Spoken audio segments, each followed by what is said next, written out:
I rode my motorcycle high on cocaine and weed. I'm a first-year rider. I just got my license in June and my bike in July and have been loving getting into the hobby. This last Saturday was one of the last days we're going to have, so I filled the bike up with gas and just rode all over between the little towns. I had put about 50 miles on when at about 4 p.m. I was in a tiny town my friend lives in and I thought I would pop by for a visit, so I pulled over and gave him a ring. He said you couldn't have called at a better time.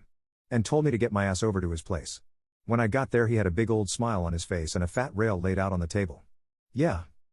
I typically do cocaine like once or twice a year and hadn't smoked weed in a few weeks. I really wish I could tell you I had the willpower to say no, but I truthfully didn't. I thought this isn't really that big of deal. I will be fine to ride home. I hung out till about 5:30, but the sun was going down and along with it the temperature as well. I was offered another line but declined, knowing already I was well and truly fucked. I got outside and started shaking. I could hardly do my pre-ride routine such as fucking starting this monster and getting my gear on. Just 7 miles on a 65 miles per hour highway and a short jaunt across my small town.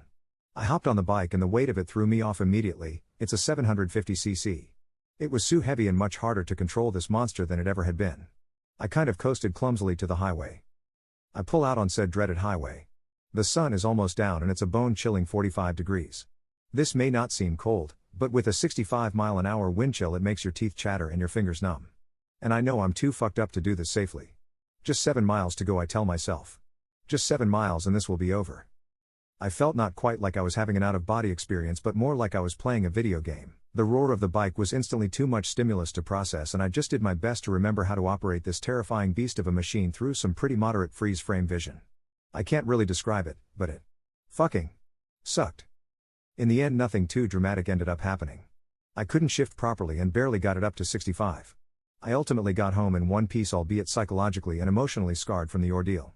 This is way too long, but fucking seriously. Don't ever do what I did.